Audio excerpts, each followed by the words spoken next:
Astaghfirullah.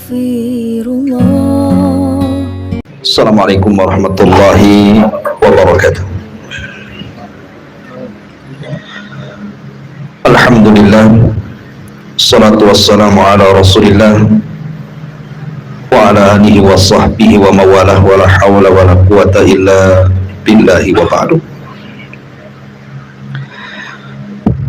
Kita lanjutkan malam ini masih membahas tafsir juz amma, dan kita masuk pada surah Asy-Syams.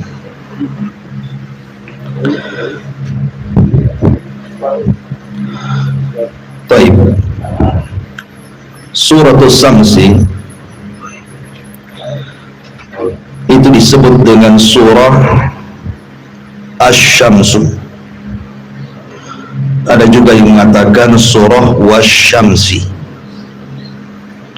Ada juga yang mengatakan surah Wasyamsi wa duhaha. Disebut surah Asy-Syamsi karena memang di permulaan suratnya memang Allah bersumpah dengan matahari. Wasyamsi wa duhaha. Makanya surat ini disebut surah Asy-Syams. Secara tertib Al-Quran, surah Asy-Syamsi ini jatuh pada surat nomor urut ke-91 dengan jumlah ayat 15, jumlah kalimat 54, dan jumlah huruf 247.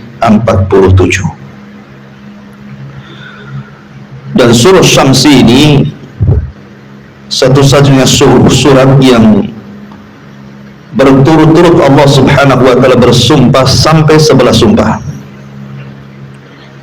dan dia turun di kota Makkah, maknanya Makkiyah, setelah suratul Qadar dan sebelum surah Al-Buruj. Di dalam Al-Quran Allah subhanahu wa ta'ala menyebut kalimat Asy-Syamsi itu sebanyak 33 kali, dan kalimat Al-Qamar, bulan, sebanyak 27 kali. Sebagaimana kalimat Al-Lail, malam, disebutkan 92 kali, dan An-Nahar, siang, disebutkan 57 kali. Karena surah Asy-Syamsi ini cukup panjang, kita akan bagi dua pertemuan. Kita baca ayat yang kita akan bahas malam ini dulu. A'udzubillahi minasyaitonirrajim. Bismillahirrahmanirrahim. Wasyamsi wa duhaha wal qamari idza talaha wan nahari idza jallaha wal laili idza yaghshaha was samaa'i wa ma banaha wal ardi wa ma tahaha wa nafsi wa ma sawwaha fa alhamaha fujuraha wa taqwaha qad aflaha man zakkaha wa qad khaba man dassaha. Di sini Allah Subhanahu wa taala memulakan dengan kalimat wasyamsi wa duhaha wal qamari idza talaha. Sebelum kita akan masuk pada tafsirnya, kita akan sebutkan tentang keutamaannya dulu. Disebutkan dalam sebuah hadis yang dikeluarkan Bukhari dan Muslim tentang kisah Mu'adz ibn Jabal radhiyallahu an yang mengimami manusia dengan membaca surah Al-Baqarah secara sempurna, sehingga ada orang yang tidak sanggup berdiri kemudian berpisah menjadi salat sendiri, tidak bermakmum kepada Mu'adz. Ketika itu Mu'adz menuduh dia seorang munafik. Maka sampailah perkara ini kepada Nabi. Maka Nabi SAW kemudian marah kepada Mu'adz dan mengatakan, afattanun anta ya Mu'adz, Mu'adz, kau akan buat fitnah. Sampai 3 kali Rasul mengatakan seperti itu. Falau sallaita bi sabbihisma rabbikal a'la wasyamsi wa duhaha wal laili idza yaghsha fa innahu yusalli wara'akal kabir wadh-dhaifu wadul hajah. Seandainya engkau tidak baca surat itu, tapi bacalah surat Sabbihisma rabbikal a'la, tentu lebih baik. Atau wasyamsi wadhuhaha, itu lebih baik. Ataupun walaili idza yaghsha, karena di belakang wahai Mu'adz ada orang tua, ada orang lemah, dan ada orang yang mungkin ada hajat. Jangan panjang-panjang. Menunjukkan bahwa Nabi SAW memilihkan kepada Mu'adz surah Asy-Syams.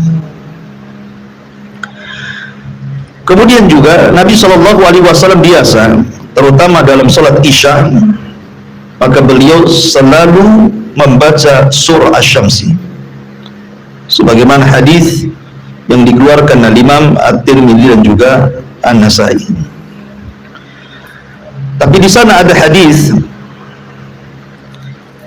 yang sebenarnya hadis ini maudhu, palsu gitu, cuman karena sudah beredar di medsos dan juga para duat terkadang menyampaikannya, di mana Nabi SAW mengatakan, man qara'a surah wasyamsi wadhuhaha faka'annama tasaddaqa bikulli syai'in tala'at alaihi syamsu wal qamar.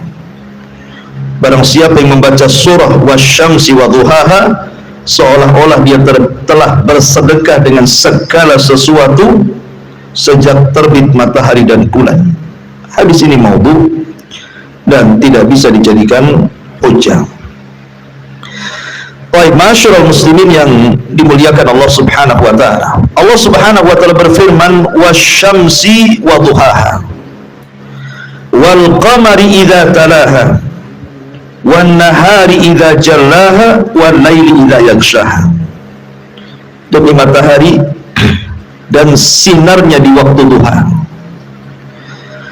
dan di bulan apabila mengiringi matahari, demi siang apabila menampakkan sinarnya, dan demi malam apabila meliputi keseluruhannya. Masyarul muslimin yang dimuliakan Allah Subhanahu wa taala, sedikit kita akan cerita tentang matahari dan juga cerita sedikit tentang bulan. Kita tahu bahwa matahari dan bulan itu adalah tanda dari tanda-tanda kuasa Allah yang Allah Subhanahu wa taala ciptakan untuk ditafakuri manusia. Dan itu Allah sebutkan dalam surah Fussilat 37, wa min ayatihil lailu wan nahar wasyamsu wal qamar.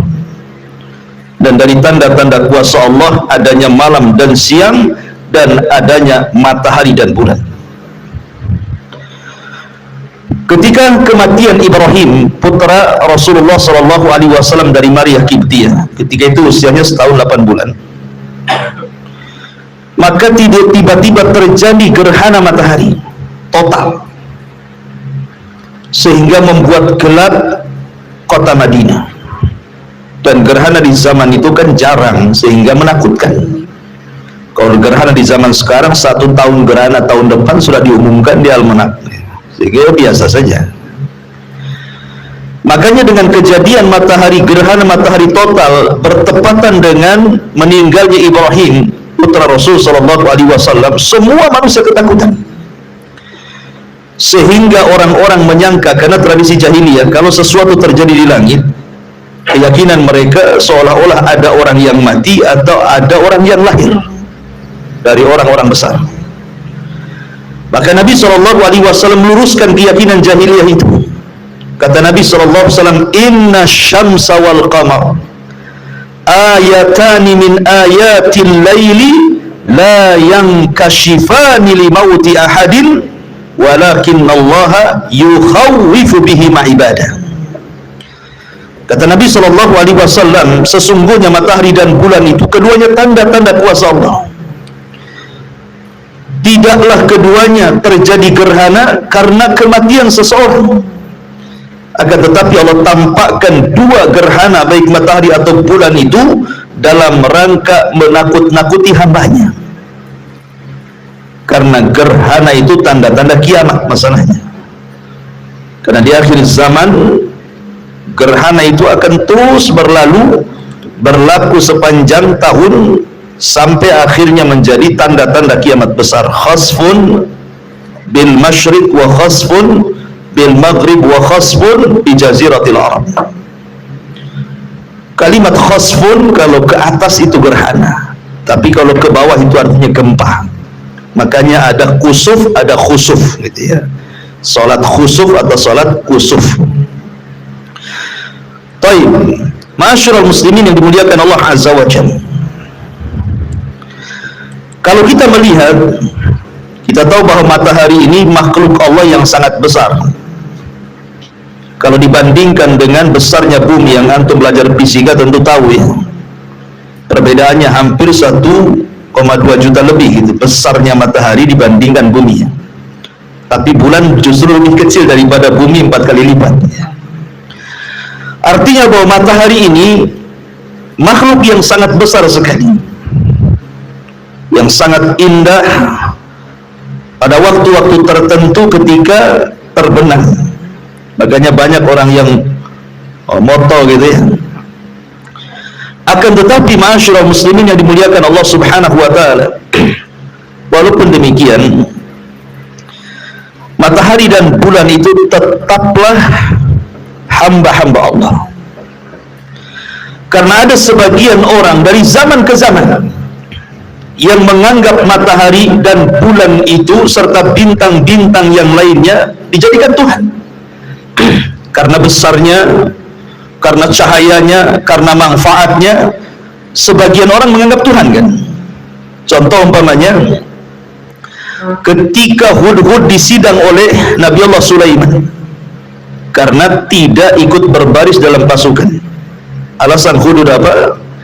Inni wajadtu imra'atan tamlikuhum wa utiyat min kulli syai'in wa laha arsyun 'azim. Wajadtuha wa qaumaha yasjuduna lisyamsi min dunillah. Coba, kerajaan Sabah ini kan jauh-jauh hari atau jauh-jauh tahun sebelum kelahiran Nabi. Artinya orang dulu sudah ada yang menyembah matahari gitu. Bahkan sebelum daripada kisah Ratu Balqis dan juga kaumnya yang menyembah matahari itu, sudah ada di zaman Nabi Ibrahim orang yang menyembah matahari. Kan Ibrahim kan pernah kumpul-kumpul, kemudian melihat matahari setelah sebelumnya melihat bulan dan bintang, dan mengatakan hadza rabbi hadza akbar, katanya. Ini Tuhanku, ini lebih besar dibandingkan bulan dan matahari, dibandingkan bintang dan juga bulan. Artinya di zaman Nabi Ibrahim sudah ada orang menyembah matahari. Di zaman Ratu Balqis, kata Hudhud, aku dapati ada seorang wanita, seorang ratu yang Allah berikan segala sesuatu dari kemewahan dunia, tapi sayang aku dapati dia dan kaumnya menyembah matahari, Tuhan selain daripada Allah Subhanahu wa ta'ala. Kenapa mereka sampai menyembah matahari? Karena tadi menganggap matahari itu besar, menganggap matahari itu bermanfaat banyak, menganggap matahari itu cahayanya menerangi, makanya mereka menganggap Tuhan. Dari sinilah Allah Subhanahu wa ta'ala katakan, wa min ayatihi lailu wan nahar wasyamsu wal qamar la tasjudu lisyamsi wala lil qamar wasjudu lillahi alladzi khalaqahunna in kuntum iyyahu ta'budun. Maka Allah katakan, dan matahari dan bulan itu bukan Tuhan, dia makhluk. Dan dari tanda-tanda kuasa Allah, Allah ciptakan ada siang, ada malam, ada matahari, ada bulan. Jangan sujud kepada matahari, kata Allah, dan jangan sujud kepada bulan, tapi sujudlah kepada Allah yang menciptakan mereka. Mereka bukan Tuhan, walaupun mereka besar. Makanya besarnya matahari tetaplah kecil di hadapan Allah. Besarnya matahari tetap kecil di hadapan Allah, dan mereka makhluk yang beribadah kepada Allah. Makanya dalam hadis yang dikeluarkan Bukhari dan Muslim dari hadis Abi Dzar Al-Ghifari radhiyallahu anhu, ketika sedang duduk-duduk bersama Nabi. Jadi Rasul dan Abi Dzar itu melihat matahari hendak terbenam. Kemudian Abi Dzar, Rasul mengatakan, atadri aina tadhhab ya Aba Dzar, kamu tahu nggak matahari itu pergi kemana? Apakah seperti yang kita yakini bahwa matahari mengelilingi bumi? Kan itu pelajaran di sekolah kita, bahwa matahari itu yang mengelilingi bumi setiap hari seperti itu. Nabi SAW hendak meluruskan untuk pemahaman orang-orang sekarang tuh. Karena Rasul mengatakan kepada Abi Dzar, "Hei Abu Dzar, kamu tahu nggak matahari pergi kemana?" katanya. Apakah dia mengelilingi bumi? Tidak. Maka Abu Dzar mengatakan, "Allah wa Rasuluhu alam." Allah dan Rasulnya yang tahu. Kemudian Rasul mengatakan, "Fa innaha tadhhabu hatta tasjuda tahtal arsy." Matahari itu terbenam, dia sedang menghadap Allah, kemudian sujud di bawah arsy. Kemudian kata Rasul sallallahu alaihi wasallam, "Fatasta'dhinu fayu'dzanu laha wa yushak an tasjuda fala yuqbalu minha wa tusta'dhanu fala yu'dzanu laha fayuqalu laha irji'i min haitsu ji'ti ila akhiril hadis." Kata Nabi sallallahu alaihi wasallam, maka matahari itu setiap hari minta izin. Hampir-hampir tidak diizinkan terbit dari arah timur, dan hampir-hampir terbit dari arah barat.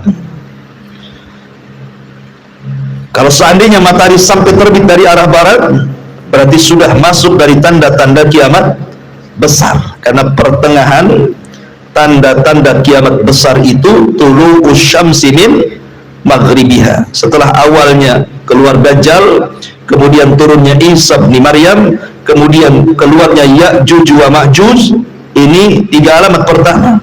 Alamat keempat munculnya dukhan, kemudian alamat kelima munculnya matahari dari arah barat. Baru keenamnya ada dabah yang keluar dari bumi yang bisa bicara. Kemudian ke-7, 8 dan 9-nya gempa dari timur, barat dan jazirah Arab, dan ditutup dengan api yang menggiring manusia dari Aden Yaman sampai ke mahsyar mereka di Syam. Ma'asyiral muslimin yang dimuliakan Allah Subhanahu wa taala. Rahasia matahari, rahasia kehidupan manusia itu, ikhwan, sebenarnya letaknya ada di matahari. Allah Subhanahu wa taala sudah meletakkan matahari itu di porosnya, sebagaimana disebutkan dalam surah Yasin. Jadi Allah Subhanahu wa taala sudah meletakkan matahari itu pada porosnya. Tadi saya katakan bahwa besarnya matahari itu jauh lebih besar dibandingkan bumi, kan? Bandingannya 1,2 juta lebih, kurang lebih besarnya. Tapi Allah sudah letakkan di porosnya itu. Kalau seandainya matahari menjauh dari bumi, maka akan terjadi kematian di bumi. Kenapa? Karena bumi akan beku, air akan beku, semua akan beku, termasuk darah-darah yang ada pada badan kita ini tidak akan mengalir lagi dan beku, dan akan terjadi kematian di mana-mana. Tapi kalau matahari keluar dari garis edarnya, terbalik, terbakar semuanya. Tidak ada orang yang hidup kecuali akan terbakar. Makanya kenapa rahasia kehidupan manusia itu Allah tentukan dengan matahari. Matahari Allah letakkan di porosnya, dan itu kuasa Allah, tidak mendekat dan tidak menjauh, tepat pada porosnya. Itulah rahasia kehidupan manusia tentang matahari.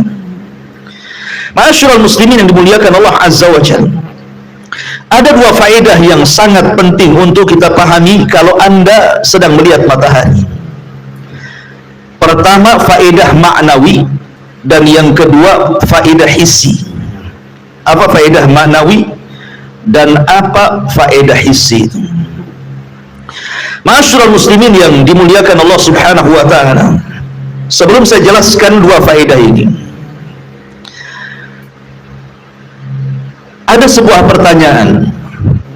Apakah matahari itu menunjukkan adanya siang dan bulan itu menunjukkan adanya malam? Dan mana yang lebih dahulu diciptakan? Antara malam, siang, matahari atau bulan? Atau dengan kata lain, lebih dulu mana? Bulan dengan malam ataukah matahari dan siang?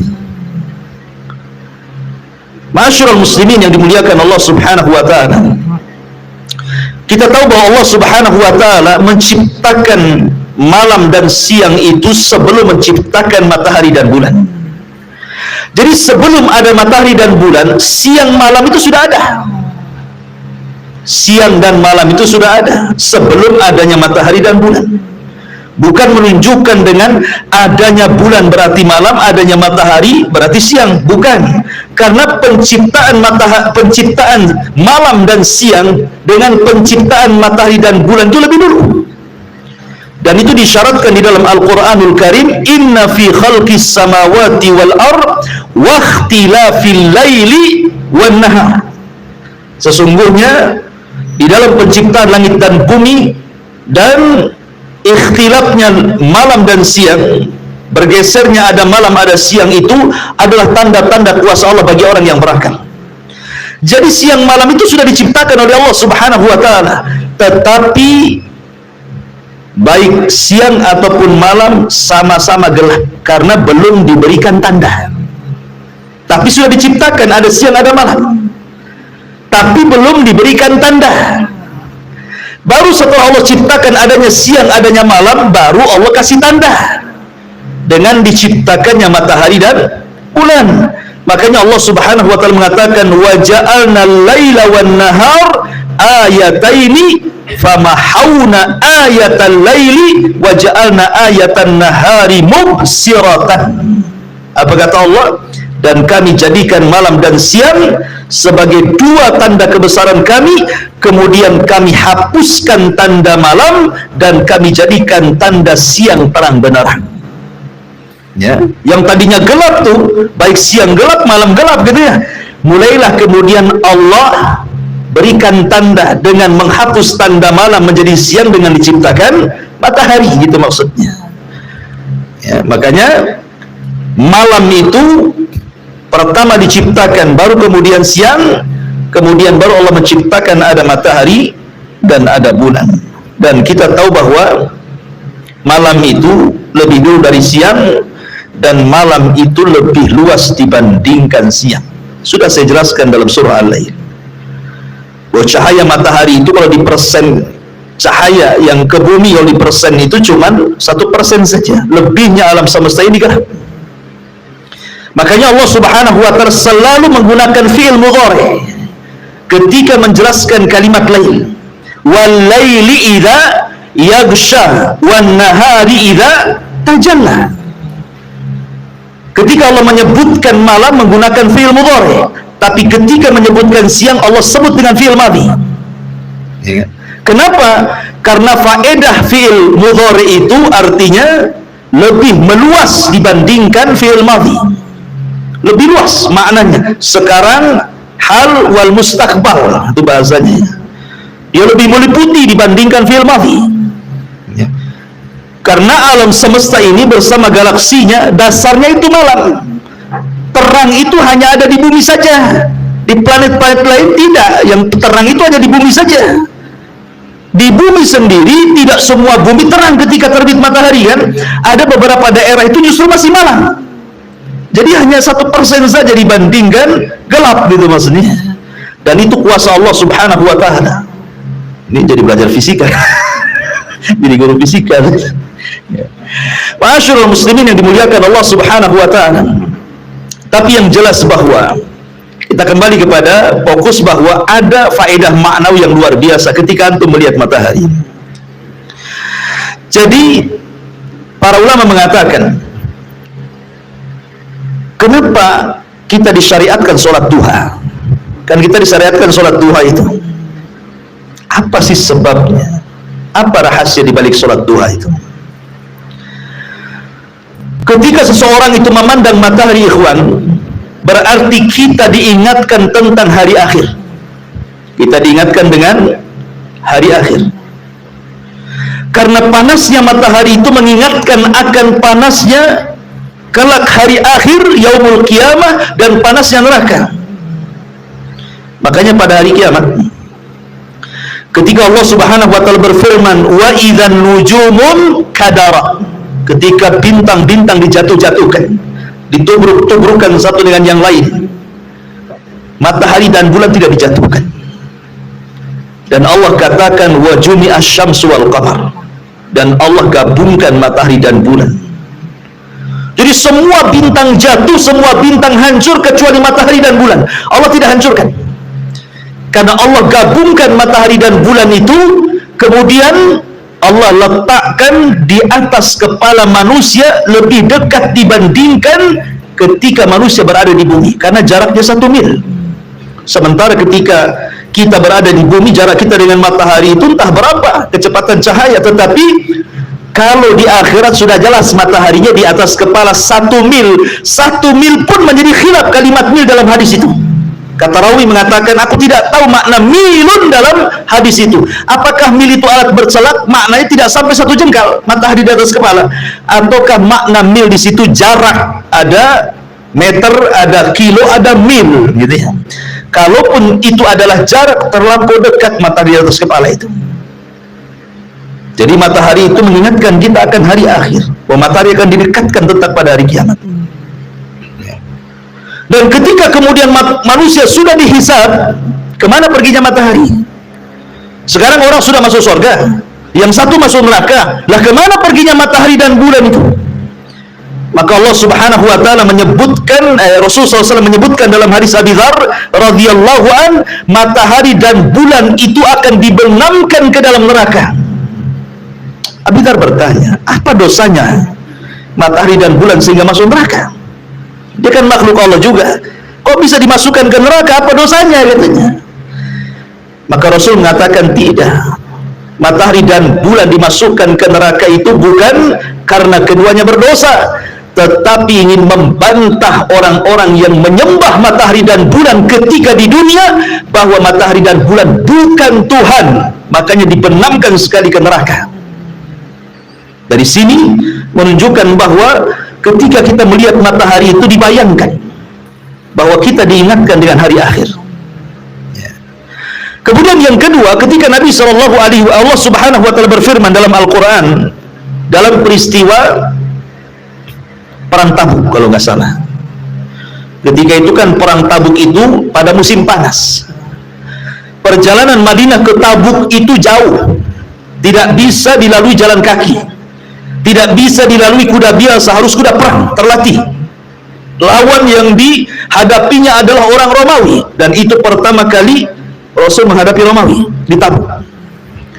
Orang-orang munafik sudah kepikiran loh, jauhnya Tabuk, panasnya gitu. Maka mulailah mereka membuat riak-riak untuk menggembosi para sahabat. Lah, di antara gembosan-gembosan itu mereka mengatakan, la tanfiru fil har. Ngapain panas-panas gini kita berangkat perang, belum menghadapi lawan dan lelah kita. Maka Allah Subhanahu wa taala katakan, qul ya Muhammad, katakan ya Muhammad kepada mereka, naru jahannam asyaddu harran law kanu yafqahun. Neraka jahanam jauh lebih panas kalau mereka paham, gitu ya.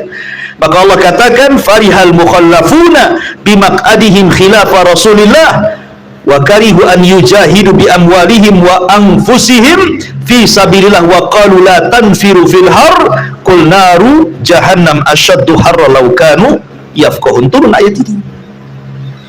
Lah ketika Allah Subhanahu wa taala mengatakan kepada Rasul dalam ayat ini, qul ya Muhammad, katakan ya Muhammad, naru jahannam asyaddu harra, bahwa neraka jahanam itu jauh lebih panas. Ketika orang munafik mengatakan jangan pergi jihad karena panasnya matahari, maka Allah ingatkan kepada Rasul, neraka laut jauh lebih panas dibandingkan matahari. Tetapi dengan merasakan panasnya matahari, seolah-olah diingatkan dengan jahanam. Makanya kenapa Nabi SAW mengatakan, idashtadal harru fa'abridu bis salati fa inna shiddatal harri min faihi jahannam. Kata Nabi SAW, apabila panas terik di tengah-tengah siang, ya kan, jangan langsung sholat duhur, biarkan tergelincir dulu ke arah barat sedikit supaya agak dingin cuacanya, karena teriknya matahari itu hembusan dari neraka jahanam. Ya, makanya sholat yang boleh diakhirkan dua. Pertama Isya boleh diakhirkan, dan juga duhur boleh diakhirkan. Alasan Isya karena memang waktunya separuh malam, alasan duhur karena panas teriknya matahari itu adalah nafasnya jahanam. Ya.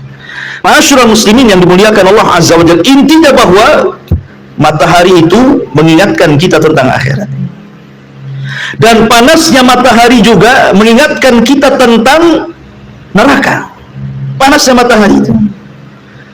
Perhatikan Allah Subhanahu wa taala berfirman di dalam Al-Qur'an, afara'aitumun narallati antum ansha'tum syajarataha am nahnul munsyi'un. Apa kata Allah? Nahnu ja'alnaha tadhkiratan wa mata'an lil mu'min. Allah mengatakan, bagaimana pendapat kalian tentang api yang kau lihat? Kalau kau pegang kan panas api itu. Ya. Sama teriknya matahari juga bisa membakar. Ya. Kita lihat kalau dulu itu kan mau menghidupkan api nggak perlu pakai korek gitu ya, beli saja kaca pembesar gitu ya, kaca pembesar, pantulkan cahaya dari matahari, letakkan di kertas, bisa terbakar tuh. Artinya bahwa matahari bisa menimbulkan api. Dan Allah katakan dalam Al-Quran, bagaimana pendapat kalian tentang api yang kalian hidupkan itu? Apakah kalian yang menumbuhkan pohon api tersebut ataukah kami? Kami jadikan api itu, kata Allah, nahnu ja'alnaha tadhkirah. Kami jadikan api itu sebagai pengingat akan api yang lebih besar daripada api dunia, maksudnya Jahannam, api neraka. Karena api di bumi ini hanya satu bagian daripada 70 bagian panasnya Jahannam. Dari sini menunjukkan mataharinya mengingatkan akan akhirat, karena di padang mahsyar matahari dekatkan, panasnya mengingatkan kita tentang azab neraka. Jadi apa yang kita lihat pada matahari itu bukan semata-mata makhluk Allah yang punya cahaya, tapi lebih daripada itu kita bisa mengambil manfaat maknawi, artinya manfaat secara makna bahwa kita diingatkan kepada hari akhir. Ini yang pertama. Yang kedua, manfaat secara maknawi adalah kita diingatkan bahwa kita makhluk yang lemah. Kita ini lemah loh. Siapa yang bisa memandang matahari tanpa alat? Jangan lama-lama, jangan satu hari, buta lah kita, bentar aja. Sorotkan mata kita saat matahari terbit, jangan pakai alat bantu. Siapa yang sanggup? Tidak ada yang sanggup. Kalau seandainya kita makhluk Allah dihadapkan dengan makhluk Allah yang lain, kita lemah di hadapan matahari, kita tidak sanggup memandang loh ya. Bagaimana dengan zat yang menciptakan matahari, maksudnya begitu. Dan di sini ada faedah ikhwan, bahwa seorang ataupun makhluk yang lemah itu hendaklah mencari sandaran yang kuat. Ya. Sebab kalau seandainya makhluk lemah bersandar kepada makhluk lemah, makin lemah dia. Sebagaimana orang-orang yang menyembah selain daripada Allah, dari makhluk-makhluk Allah yang Allah ciptakan, mereka sudah lemah, menyembah Tuhan yang lemah, makin lemah. Makanya orang-orang musyrik itu sesembahan mereka seperti Baitul Ankabut, kata Allah, seperti rumah laba-laba kan itu. Tidak bisa menaungi hujan. Mana ada rumah laba-laba bisa naungi hujan? Bolong-bolong, tetap aja bocor dia ya, nggak bisa ditambal. Tidak bisa menaungi angin, ya, karena memang lubang-lubang sarang laba-laba itu, ditembak saja langsung roboh. Itulah sarang laba-laba. Nah, seperti itulah kelemahan orang yang bersandar kepada orang yang lemah, kepada zat yang lemah. Makanya ada faedah di sini, bersandarlah kepada zat yang kuat supaya kita tidak menyesal, yang menciptakan sesambahan mereka, yang menciptakan matahari, bulan, bintang dan yang lain sebagainya. Jadi sini ada manfaat tentang lemahnya manusia di hadapan Allah, karena kita tidak bisa melihat matahari secara mata telanjang kecuali harus menggunakan alat bantu, teropong dan yang semacamnya. Kemudian yang ketiga, bahwa manfaat matahari itu luar biasa. Walaupun manusia mencela matahari, tetap saja manfaatnya tidak akan terputus, dan itu nikmat. Betapa banyak orang yang mencela matahari kan? Banyak ikhwan, gara-gara ndak hujan-hujan dicela lah itu. Masih panas, kapan hujan gitu. Kan dia, terutama ibu-ibu. Ya. Ataupun kalau tidak ada matahari dicela juga gitu ya. Masih hujan terus, kapan panasnya katanya. Tapi walaupun matahari dicela satu dunia mencela matahari, tetap saja matahari menyinari dan memberikan manfaat kepada manusia. Ini nikmat. Coba kalau matahari kayak kita gitu ya, ada perasaan gitu ya. Kalau seandainya antum ngasih, tiba-tiba antum celak, pasti nggak dikasih sama antum. Kan gitu. Kita ini kan mudah dongkol gitu ya. Coba kalau matahari dongkolan, dicela manusia nggak terbit-terbit, ini yang kita takutkan. Qul ara'aitum in ja'alallahu 'alaikumul laila sarmadan ila yaumil qiyamah man ilahun ghairullah ya'tikum bidiya'in afala tasmaun. Bagaimana pendapat kalian coba? Kalau Allah jadikan malam itu terus gak ada matahari, karena mataharinya dongkol, nggak mau terbit lagi, malam terus sampai kiamat. Kira-kira ada nggak orang yang bisa memberikan cahaya, kata Allah? Mungkin orang tidur terus kan itu ya, karena malam terus, dingin terus, bawaannya tidur saja. Atau sebaliknya, ada orang yang mencela ketidakadaan matahari karena asik hujan terus, akhirnya Allah jadikan matahari sampai kiamat nggak terbenam gitu kan, asik siang saja. Kapan lah istirahatnya kita? Makanya Allah jadikan cuaca itu berbeda-beda. Ketika matahari terbenam, Allah jadikan cuacanya berbeda, dingin, bawaannya itu ngantuk, pengen istirahat. Allah jadikan malam libas, ya kan, sebagai pakaian kita bisa istirahat. Ketika Allah terbitkan matahari panas, bawaannya tidak bisa tidur, maunya gerak, itulah kita kerja. Jadi ikhwatu fiddin muliakan Allah Azza wa Jal, ini semua adalah manfaat dari Allah Azza wa Jal, jangan sepelekan.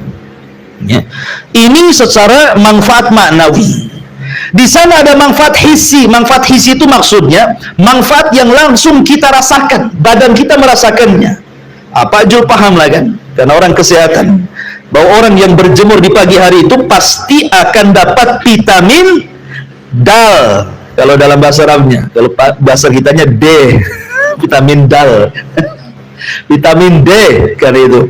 Dengan adanya vitamin D tanpa harus mengkonsumsi obat, tanpa harus mengkonsumsi buah-buahan yang ada vitamin D-nya, tidak perlu. Cukup berjemur masuk semua, tulang kuat, semua bisa jalan, orang sehat semuanya. Bahkan saya baca dalam buku kesehatan itu, orang yang suka berjemur di pagi hari terhindar dari stroke katanya.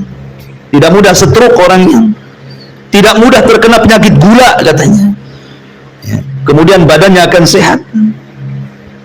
Sampai seperti itu namanya manfaat hissi, namanya manfaat langsung ke badan. Itulah matahari, luar biasa. Kemudian pertanyaannya, kenapa Allah Subhanahu wa Ta'ala mengatakan wasyamsi waduhaha, demi matahari, waduhaha, dan demi waktu duha. Demi matahari yang menyinari. Duha itu artinya ketika matahari terbit sampai zawal ke arah barat sedikit, masuk zuhur, itu waktu duha. Ya. Karena yang menyebabkan adanya duha itu matahari. Adanya duha itu karena matahari. Tetapi walaupun matahari tidak terbit, yang namanya waktu duha tetaplah waktu duha. Walaupun pada awalnya yang menjadikan adanya duha matahari, tetapi ketika sudah menjadi waktu duha, ada matahari atau tidak ada, tetap duha itu ada. Ya kan? Jangan pula matahari tak ada, saya tak sholat duha. Enggak begitu. Ya. Mana dalilnya? Dalilnya hadis Dajjal. Ketika Nabi SAW mengatakan bahwa keluarnya Dajjal itu satu hari bagikan setahun, satu hari bagikan sebulan, satu hari bagikan sepekan. Jadi 3 hari berturut-turut itu, hari pertama bagikan setahun, hari kedua bagikan sebulan, hari ketiga bagikan sepekan, baru hari berikutnya sama harinya, hari normal. Ada yang mengatakan bahwa maksudnya satu hari sama dengan setahun, sebulan, dan sepekan itu, bahwa Dajjal itu bukan hanya mengelilingi waktu-waktu normal, tapi Dajjal juga akan berkeliling ke kutub-kutub yang tidak normal waktunya. Kan kutub itu tidak normal waktunya, kadang siangnya lama, kadang malamnya lama, kan itu ya, daerah kutub itu.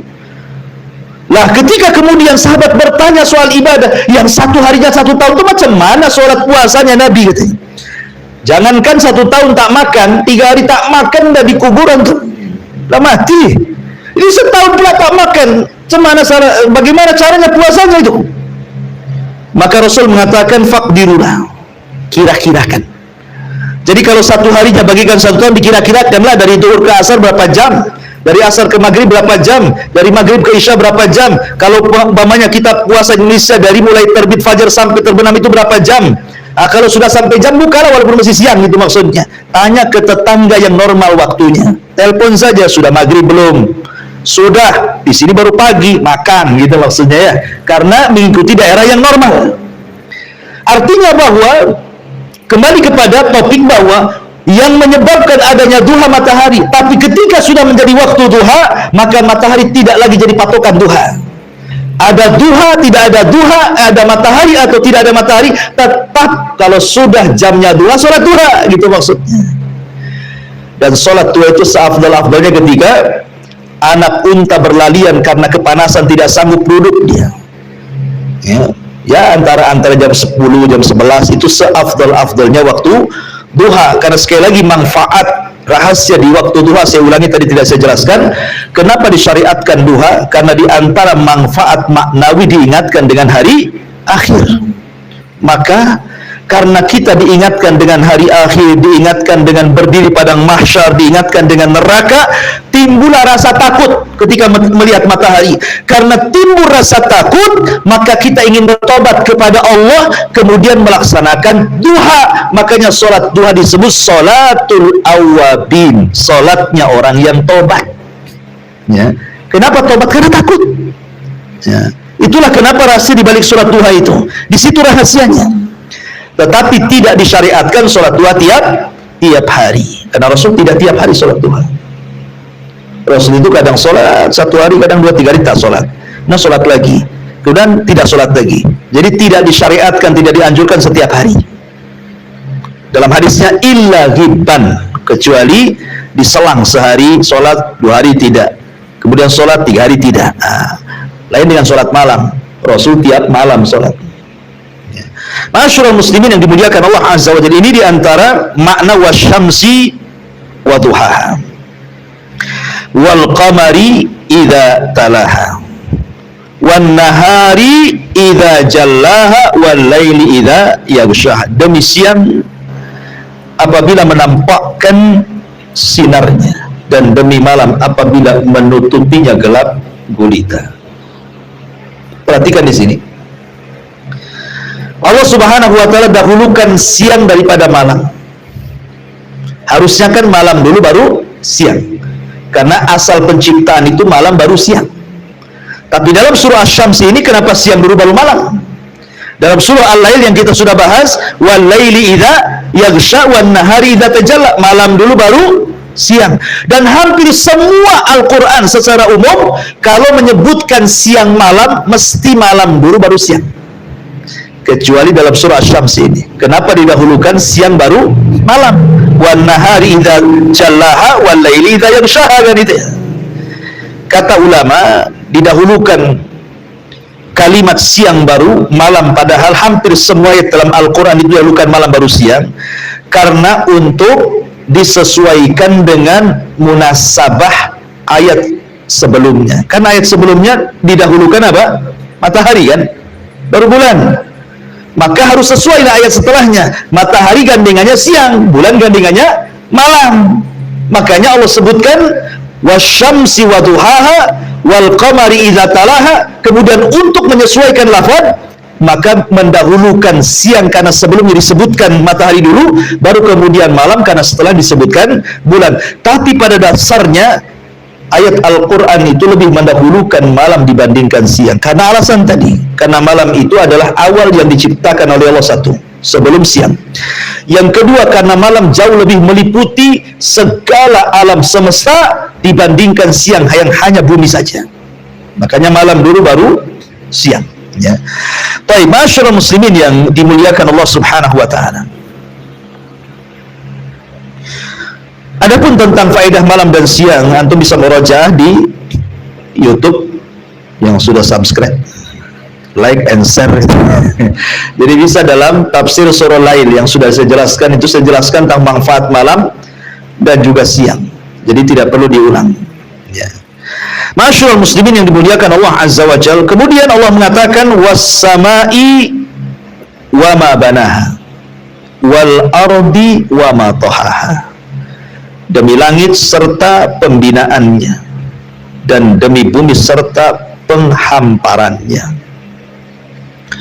Masyaallah muslimin yang dimuliakan Allah Azza wa Jalla, sebagaimana kita bercerita tentang matahari dan bulan, dan keduanya tanda kuasa Allah, maka begitu juga langit dan bumi adalah kuasa Allah. Cuman bedanya, kalau langit dan bumi kuasa Allah yang tidak bergerak, tapi kalau matahari dan bulan itu bergerak, kan bergerak dia.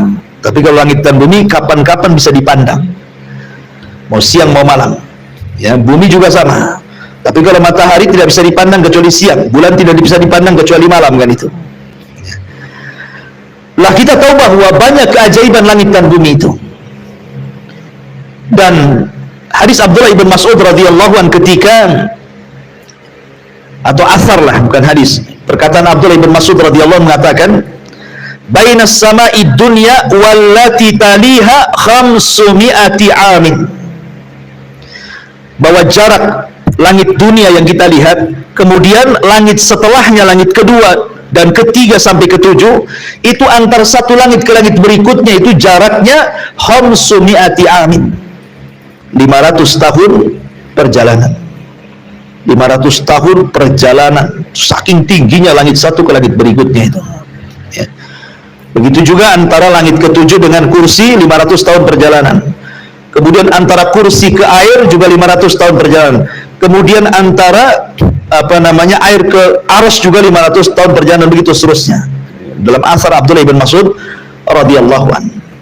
Dan di antara keajaiban langit, bahwa langit tempatnya para malaikat. Langit itu tempat malaikat tinggal. Dan Allah Subhanahu wa taala, Rasul mengatakan dalam hadis Abi Dzar Al-Ghifari radhiyallahu anhu, ketika Nabi sallallahu alaihi wasallam dimi'rajkan, apa kata Rasul? Inni ara ma la tarawun. Attatis sama wa huqqalaha anta'id. Ma fiha mawdi'a arba'a asabi illa wa malakun wadi'un jabhatahu sajidan lillahi azza wa jalla. Kata Abi Dzar Al-Ghifari membawakan hadis yang marfu kepada Rasul, kata Nabi SAW, aku menyaksikan apa yang tidak kalian saksikan. Langit bergemuruh dan wajar bergemuruh, sebab tidak ada tempat seluas 4 jari pun di langit melainkan ada malaikat yang sujud dan ruku kepada Allah sampai kiamat.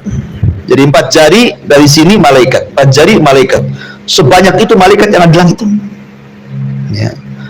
Adapun apakah di dalam bumi itu juga ada makhluk? Kalau di langit kan jelas tuh, setiap tingkatan langit itu semua ada malaikat. Bahkan para nabi di sana. Nabi-nabi yang sudah meninggal, ruhnya ada di sana. Makanya dalam peristiwa Isra Mi'raj, Rasul bertemu dengan Adam, dengan Yahya, dengan Isa, dengan Harun, dengan Yusuf, dengan Musa, Ibrahim, dan begitu seterusnya. Apakah juga di dasar bumi ada makhluk? Kan bumi juga sama, lapisan-lapisannya ada 7 tuh. Maka Allah Subhanahu wa taala berfirman, wa yakhluqu ma la ta'lamun. Dan Allah menciptakan makhluk yang kalian tidak tahu.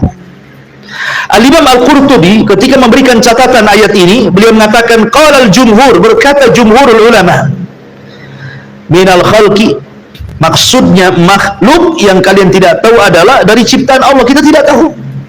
Ya.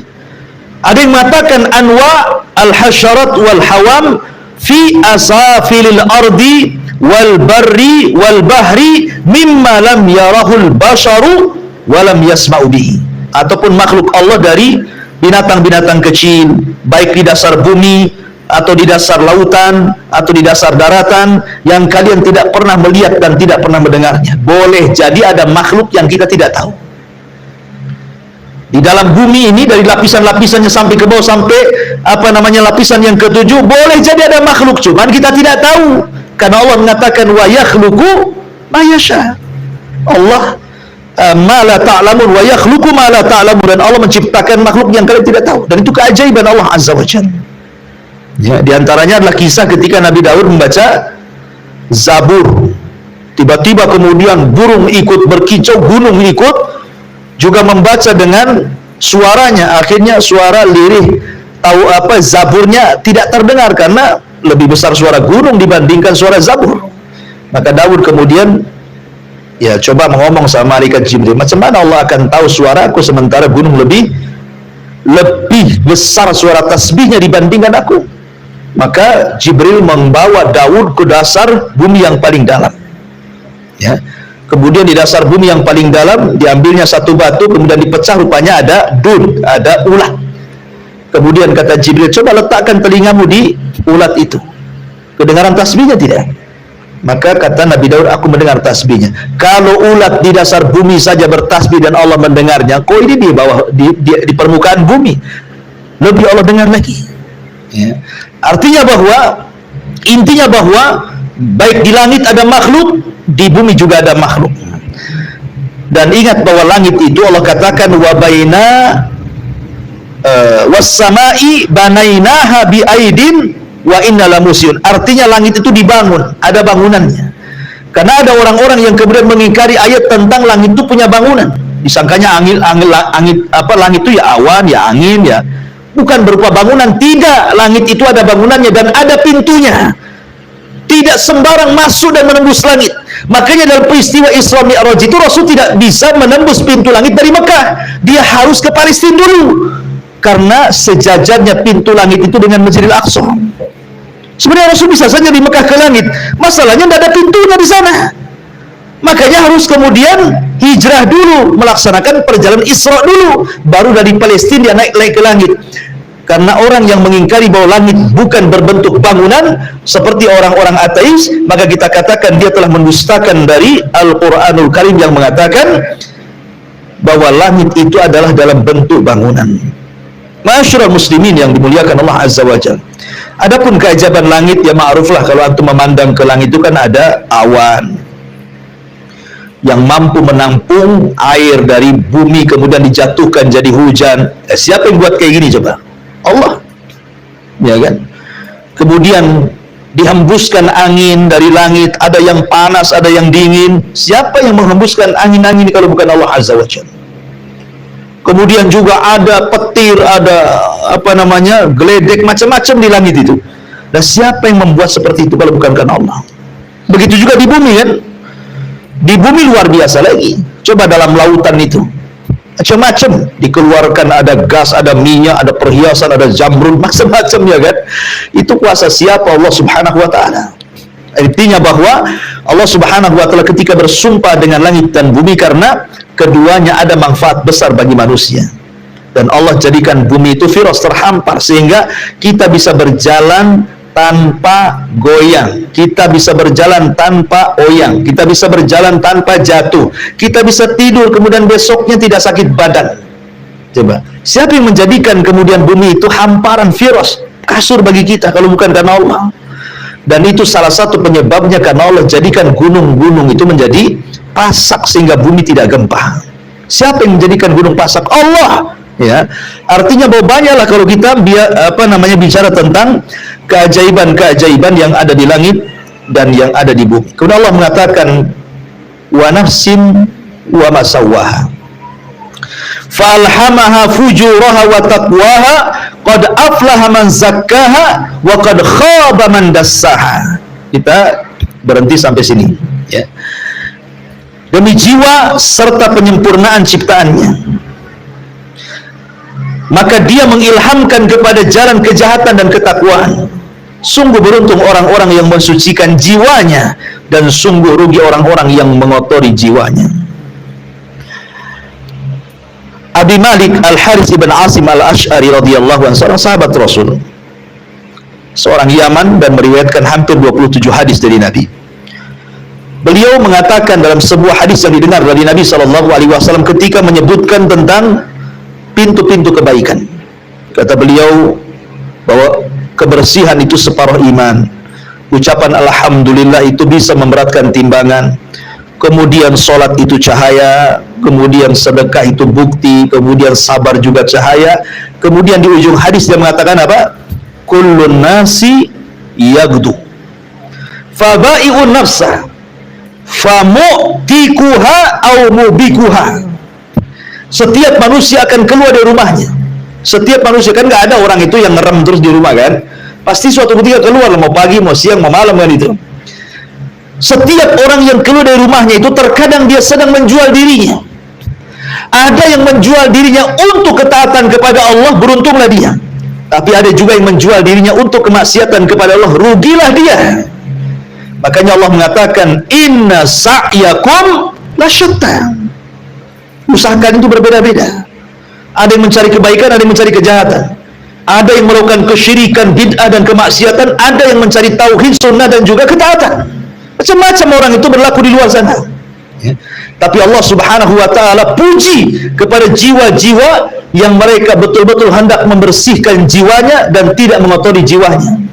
Makanya Nabi SAW dari Abdullah ibn Abbas radhiyallahu anhuma, Nabi SAW kalau dia membaca ayat ini, wa nafsi wa masawaha fa'alhamaha fujuraha wa taqwaha, maka Nabi SAW kemudian berhenti dan mengatakan, Allahumma ati nafsi taqwaha anta waliyuha wa khairu man zakkaha.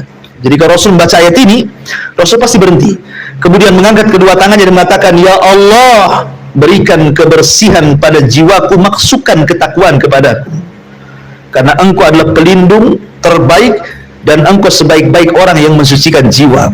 Selalu Nabi SAW seperti itu. Terkadang Rasul membaca kalimat ini dalam sujudnya, terkadang Nabi SAW membaca doa ini setelah membaca ayat ini. Tapi yang jelas bahwa kesucian jiwa itu sangat penting sekali, karena baik buruknya badan yang kita bawa itu ditentukan baik buruknya hati yang ada pada jiwa. Makanya Rasul mengatakan bahwa pada badan seseorang ada segumpal daging, kalau dia baik-baik semuanya, kalau dia jahat-jahat semuanya. Kemudian Rasul mengatakan, ala wahyal qalbu, itulah hati yang menggerakkan semua badan.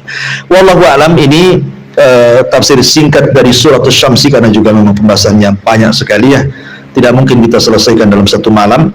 Dan saya yakin antum juga pasti akan bawa bantal kemudian tidur gitu ya, sementara saya ngoceh terus sampai semua.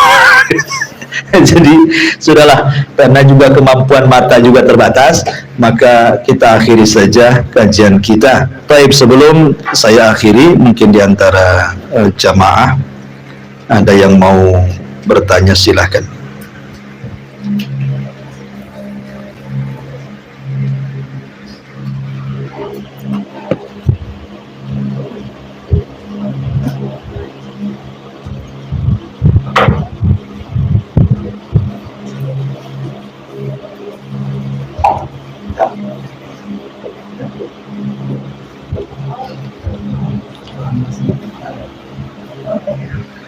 Kalau tidak ada, kita tutup saja.